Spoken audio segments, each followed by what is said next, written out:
welcome to a wonderful book, The Slight Edge, which is written by Jeff Olson, and it's all about finding something which we do every single day, which creates an edge in our life on a daily level. The book is a very highly recommended book, and especially it's talking about the idea of compounding. So here we are, on page number 132, harness the power of habit. So there's an anonymous quote which says, sow an act, reap a habit. Sow a habit, reap a character. Sow a character, reap a destiny. And I have sworn by this, and I think it is absolutely magical when we say this, because people say, how do we create a habit? How do we become an integrity? How do we get disciplined? It's all about having our intention. Once we have our intention and daily, step by step, slowly and simply, we start something, it becomes a part of our DNA. And if we keep doing that, the science, which is 66 days, if you do something continuously, it gets inculcated as a habit. And when you keep doing that repeatedly over and over and over again, it amplifies your character. And when your character is amplified slowly and steadily, we have an upward curve in our life, in our graph in life. And that's what defines our destiny. So ultimately, we are the ones who make this choice on a daily level. It's very easy to find excuses or to not do something by saying, I'm busy here, I'm busy there, or this can be done later. But to do it is an act of integrity, and that is called in habit formation. So let's further read this wonderful book and this wonderful paragraph on harness the power of habit. We often take habits for granted. There are bad habits you try to break but can't, good habits you wish you had but don't, annoying habits others have you wish they didn't, and odd habits you picked up yourself somewhere for reasons totally mysterious to you. We are all aware that habits exist, though we often are not as aware of our own as others are. However, we seldom realize the enormous power of habits. And there are two kinds of habits, those that serve you and those that don't. Brushing your teeth is a habit that serves you, biting your nails is one that doesn't. Thinking things through for yourself serves you. Blindly accepting everything you read on the internet or hear on television doesn't. Looking for the best in people serves you. Anticipating their worst doesn't. The first type of habit wields the force of the slight edge on your behalf and moves you along the success curve. The second turns the slight edge subtly but remorsefully against you and pulls you down the failure curve. A habit is something you do without thinking. You can you come home from work, walk into the house, pull a beer out of the fridge and flick on the TV while you're talking to somebody on the phone, without any conscious decision that a beer is exactly that what you need right now, or there's something you urgently need to see on television.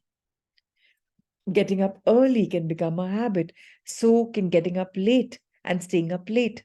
Complaining can become a habit. Spending more than you earn can become a habit. So can putting a piece of every paycheck into retirement account.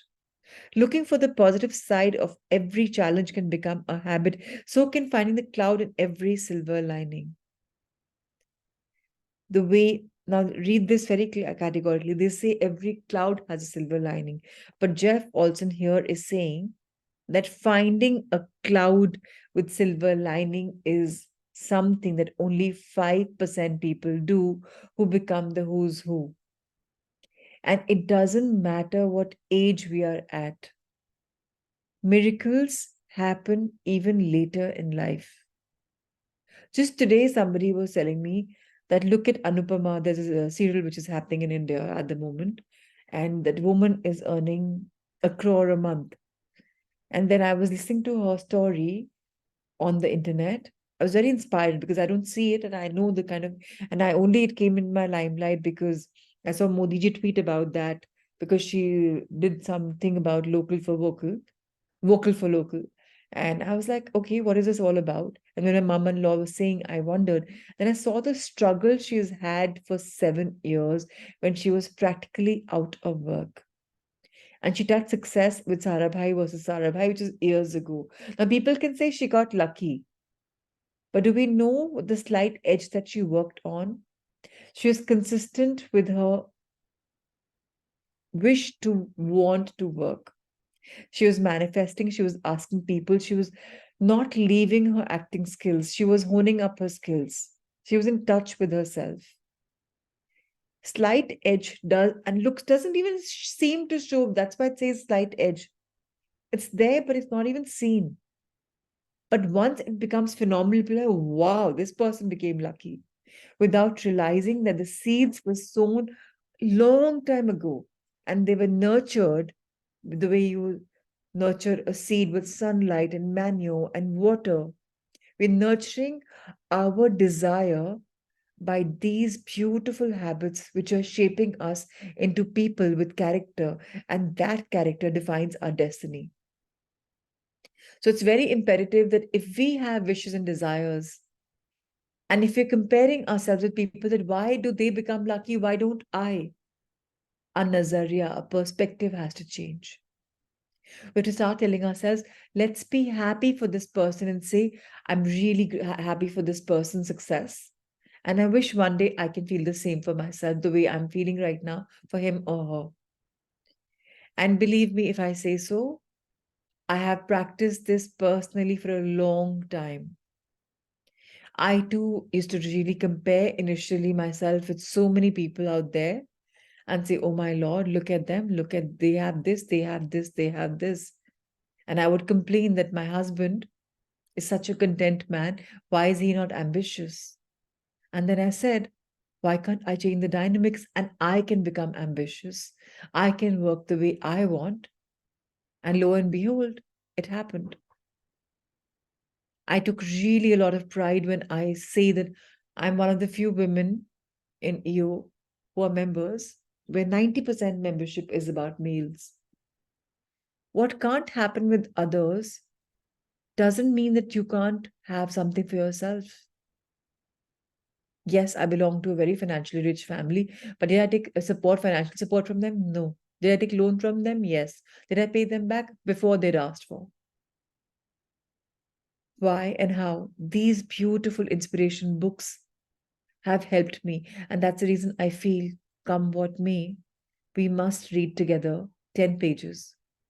It's festive time, okay, read it the other time, but don't leave that habit.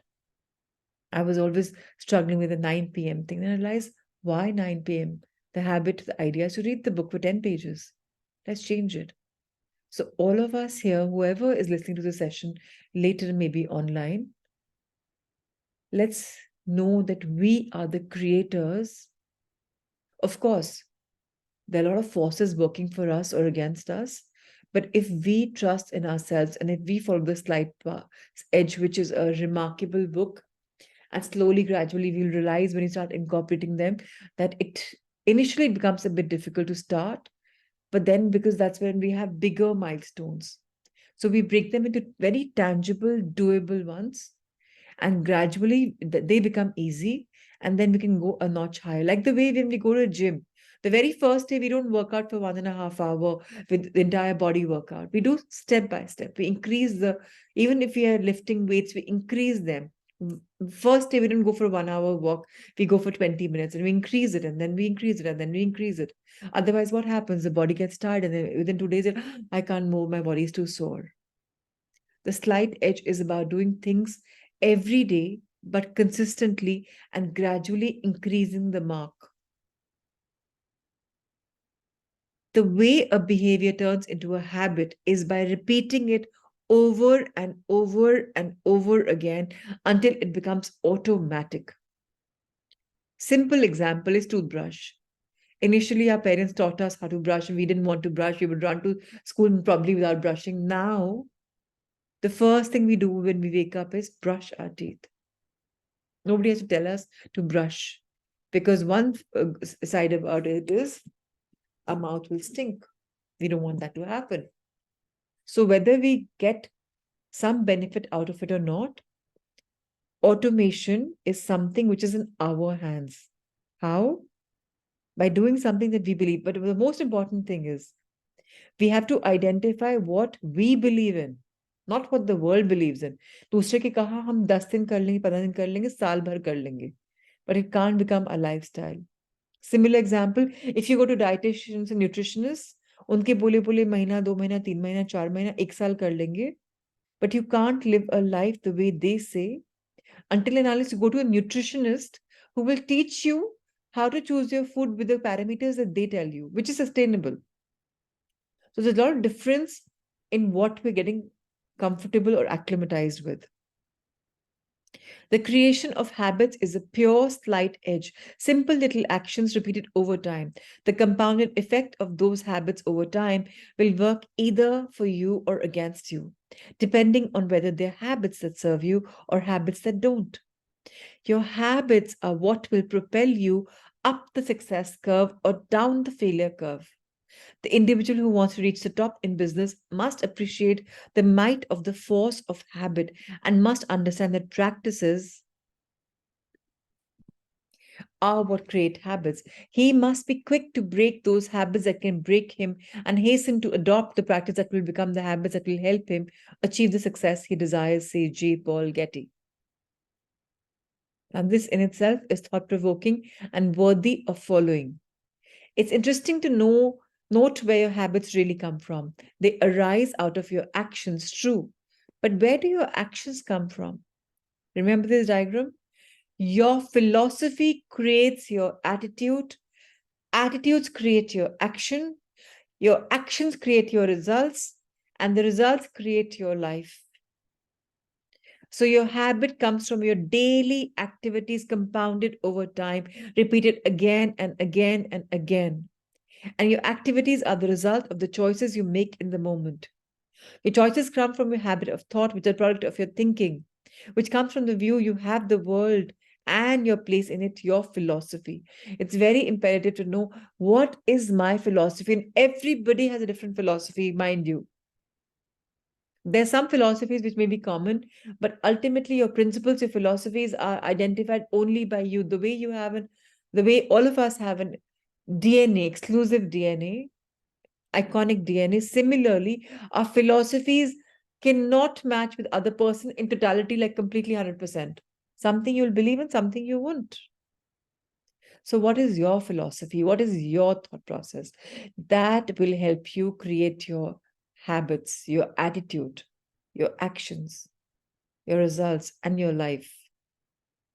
Which is why the key to your success, to mastering the slight edge, to the long term effect of your everyday habits of thought and action is your philosophy, is your perspective. The point of this book to give you a structure for designing your success. Once you're aware and understand how to use a slight edge to work for you, you can go about succeeding on purpose. Your intuitive sense of the slight edge becomes your automatic pilot. It guides you, keeps you on track, and helps you measure your progress. It weighs and measures your every habit, discarding those that don't serve you and designing new ones that do. The key is making those right choices. And one more thing I want to add in this as a side note is that if you've started on some habit and you think it's not working for you, please journal down the pluses and the minuses. Right now, you're not able to see the pluses or the positives, and you thought they will. But can you tell yourself, okay, let's see this for at least a month and then decide whether this is working for me or not? कहीं ना कहीं एक महीने में कुछ तो difference आएगा. Like some people say, gratitude, lotus of gratitude doesn't really work. Do for a month and see how you were emotionally, mentally, physically, financially. If anything has changed or there's a slight difference, then there's a huge shift. Today, I was speaking to one of my co learners in the morning batch, and she says she used to fight with her husband once in 15 days. And with the spiritual books and the practices, now she says the family says there's no change in you. But she says, ma'am, my fight has become once in 6 months. So I told her, tell your husband or your children what used to happen twice a month is happening twice a year. Isn't that a change? लोगों का तो काम है कहना. They will tell us, don't do this, don't do that, do this, and you're doing this. Why are you saying this? But the truth is our inner truth. What do we understand? Let people say what they say. What are you saying to yourself? What is your story to yourself? Because in front of others, you may wear a mask. In front of you, you will not wear a mask because your higher self knows your truth. Your intuitive sense, which is also the higher self talking to you, or the gut feeling of the slight edge, becomes your automatic pilot. It guides you, it keeps you on track and helps you measure your progress. It weighs and measures your every habit, discarding those that don't serve you and designing new ones that do. The key is making those right choices. Each choice you make is like a length of steel wire. By itself, it's not that big a deal, but when weighted together, when compounded with all the other choices you make, these lengths of wire form a thick cable of awesome strength and power. Again, the story, na? We all learned the story which Jeff Olson is talking. बड़े से रस्से को हम अपने दोनों हाथों से naked हाथों से नहीं तोड़ पाते, पर अगर उसको हम धीरे धीरे खोल दें, गांठे खोल के सिंगल सिंगल कॉर्ड कर दें, वो आराम से कट सकती है. So nothing is stronger than habit, says Ovid. Have you ever seen the huge steel cables that hold up suspension bridges like the Golden Gate Bridge in San Francisco or Verrazano Narrow Bridge in New York? They're flexible, yet they're so thick and strong you get the sense that no earthly force could break them. The cable mix made up of your right choices are just like those cables. So are the ones made from your wrong ones. The cables made from your right choice uphold and support you. Those made from wrong choices imprison and restrain you. These cables are your habits of thought and attitude. Want to know where the slight edge is taking you? Look at your predominant habit of thought. My friend John Fogg calls them your habitudes and the kinds of choices you habitually make.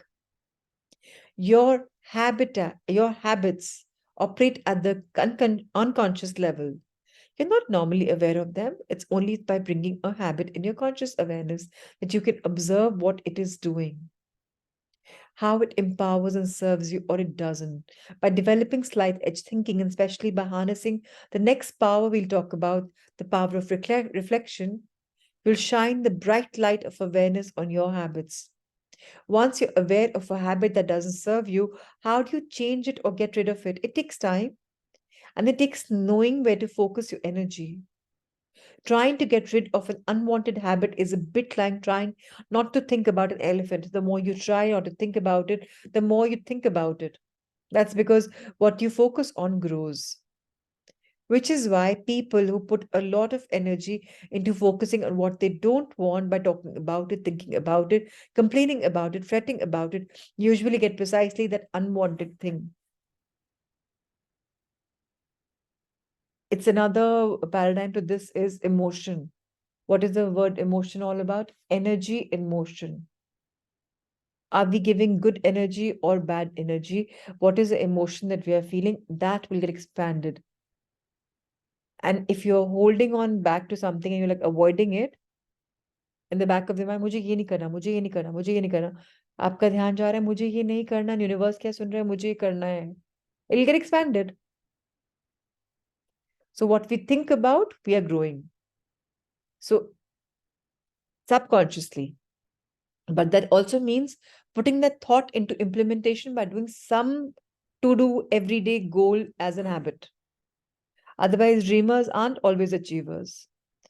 Doers are achievers.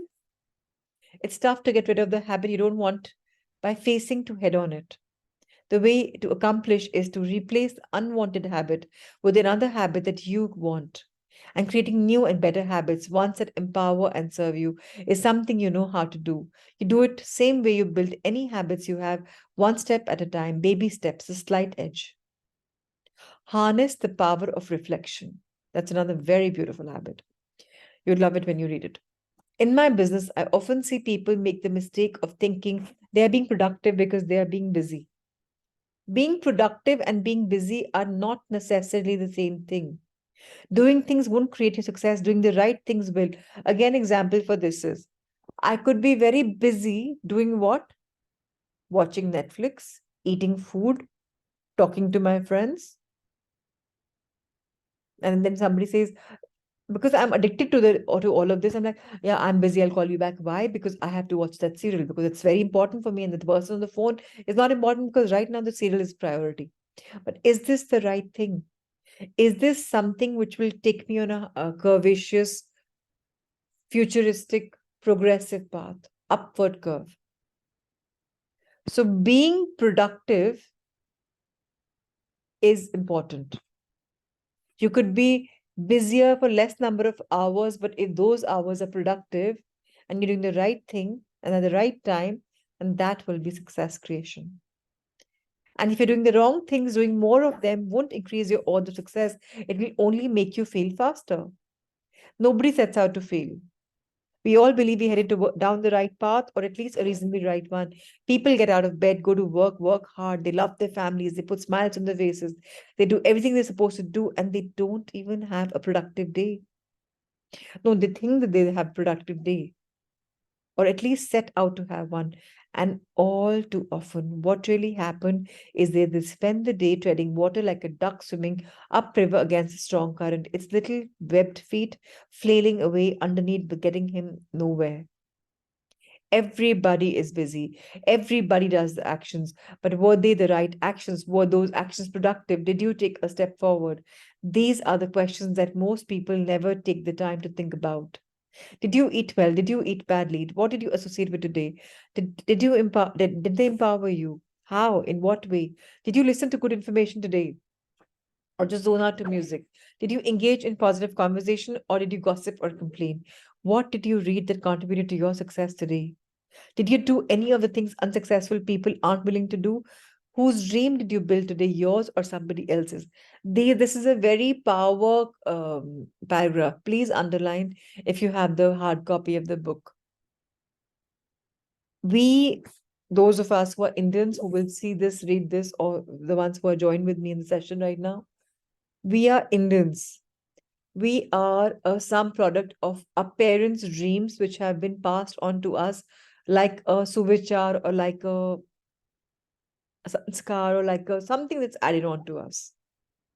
But the $1 million question to ask ourselves, am I living their dream or am I living my dream? If my dream is also their dream, fantastic, cherry on the cake. But to live my dream, what am I doing? What sangati do I have? Sangati plays a very important role. Accountability plays the most important role, most important. If I have a slight edge philosophy, if I want to implement them, I must write them down and what all I have to do. And did I do them today?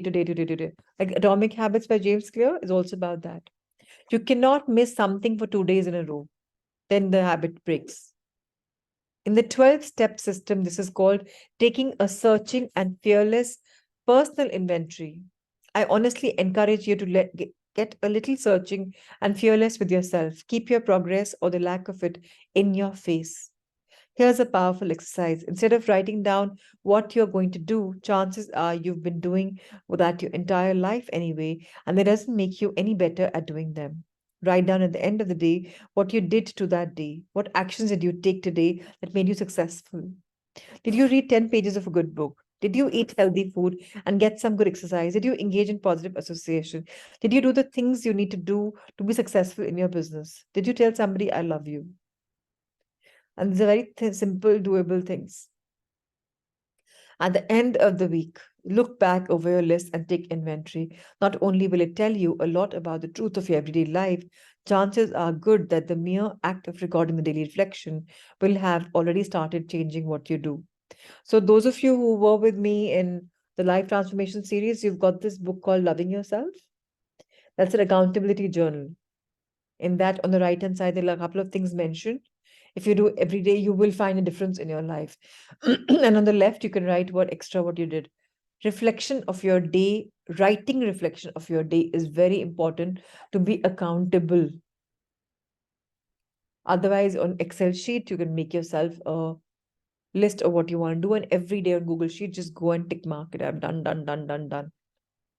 And then at the end of the week, to take an inventory, to do a check, how was this week one for me, is extremely important. Here's what the exercise did for me first time I did it. After the first few days, I found that by 10 a.m. in the morning, I was changing my normal course for the day and engaging in a more positive, slight edge actions because I didn't want to face that man in the mirror empty handed again that night. There are lots of different ways to practice consistent self reflection, and I don't necessarily recommend one over the other simply because anyone's different and what works best for me may not work best for you. Some people accomplish this by keeping a journal. If you choose this approach, here's the key to making it work. Don't just write down the record of what happened today along with your thoughts and feelings about what happened. Ask yourself the specific slight edge question in each area of my life. What are the critical, simple little things that are easy to do and easy not to do? Did I do them? Did I move forward? Did I write the success curves? Some like keeping a journal sporadically. Some find it difficult to keep up every day and day out. Instead, create a specific written list of slight edge actions that they consult and check off every day. On days they don't make time to write an entry in the journal, they at least go to the list and ask themselves those questions in each area of my life. Did I do those things that are easy to do and easy not to do? Did I continue my momentum on success curve?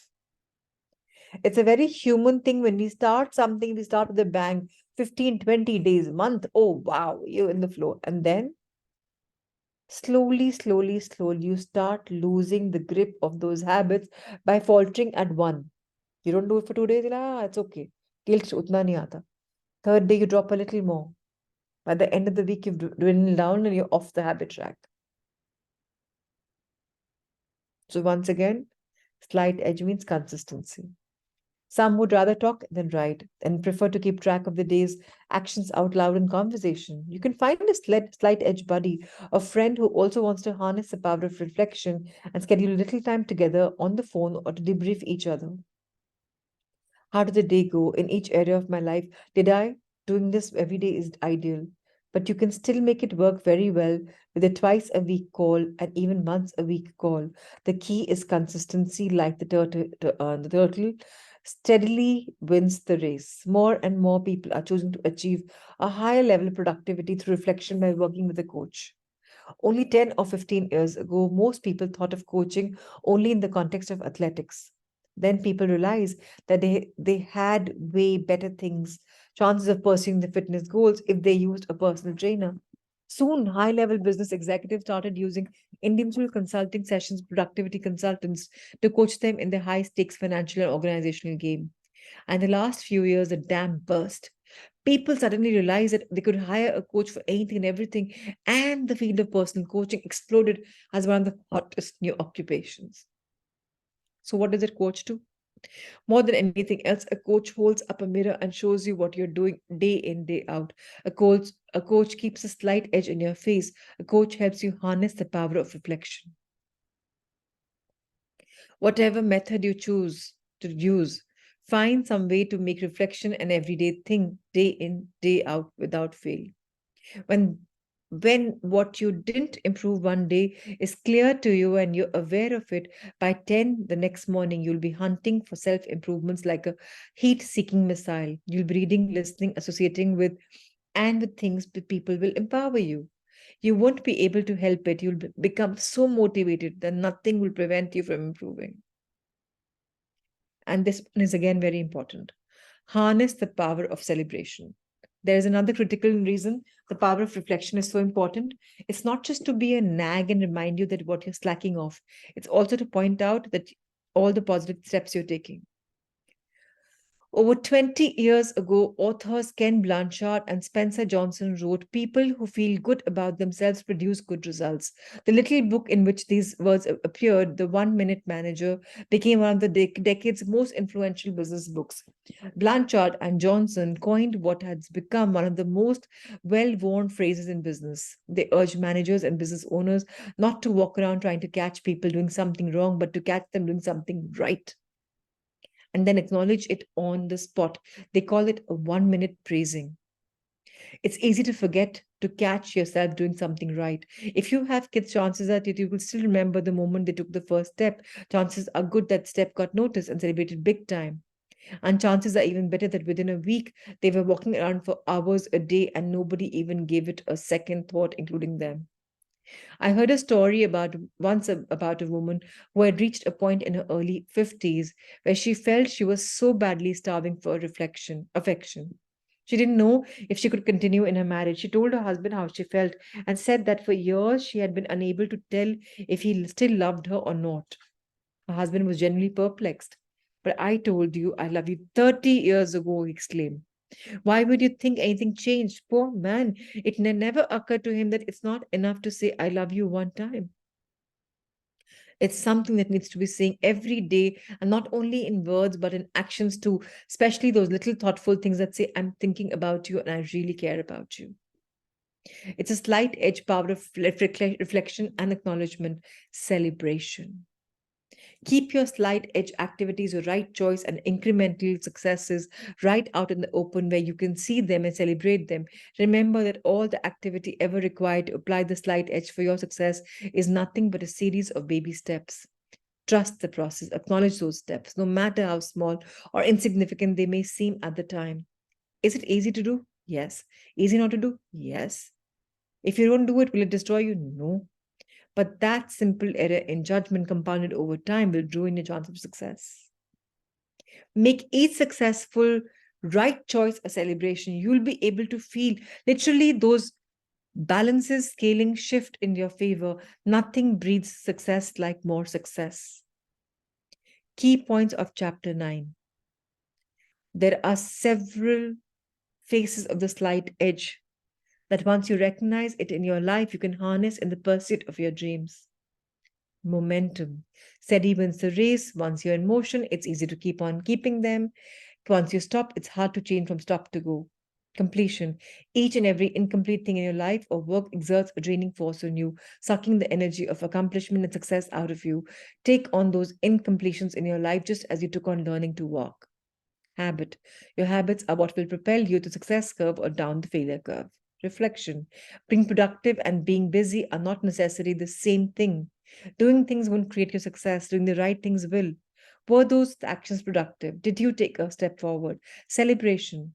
Keep your slight edge activities, your right choices, and incremental success right out in the open where you can see them and celebrate them. Acknowledge those steps, no matter how small or insignificant they may seem at the time. When we were first introduced to slight edge principles, we were financially upside down. We did not have the ability to pay our own bills, let alone bless the lives of others. After understanding the slight edge philosophy, we started applying it to every area of our lives. We applied the principles to our family business. As a team, we focused on daily activities that we knew would eventually give us the momentum we needed to achieve our goals. We made sure we completed tasks and did what we said we would do so that nothing could hold us back in the past. We spent time reflecting on how our efforts could be more productive as a team, and we looked for every opportunity to celebrate our success as well as recognize others that help us gain those successes. The results of applying those principles have been more than we have been imagined. Our income grew 1,000% in 5 years. I guess you could say we put in 110,000 hours and it's definitely worth it. So, those of you who've forgotten, if you want to excel in something in life, do that for at least 10,000 hours to become successful. Now, those 10,000 hours you do for 10 years, 5 years, 2 years, depends completely upon you. Narayan Murthy says 70 hours a week. So you see how fast or slow you want to go. Beyond that, we have just been able to start a nonprofit foundation to help the less fortunate. Our proudest accomplishment has been recently raising over $100,000 for a girls' orphanage in Guatemala. We've also been to organize trips every 90 days for others to volunteer at the orphanages. By implementing these simple principles into our lives, we have not only drastically improved the quality of our lives, but more importantly, have been able to reach out and touch those in need. Mike, Steve, and Kim Melia, Wilmington, NC. Okay, now that we have just read about 8 pages, it's all right. We've read for about over 30 minutes. And just to complete our 10 pages doesn't mean we start a new chapter. Tomorrow we will invest in ourselves. And Kanika, you are with me every time online, whatever time the session is. So we'll be in touch in the group and we'll read tomorrow again. If not at 9, then maybe before. Lots of love and light to you. and sleep tight and have a great night. Thank you. Thank you. Thank you so much for joining the space.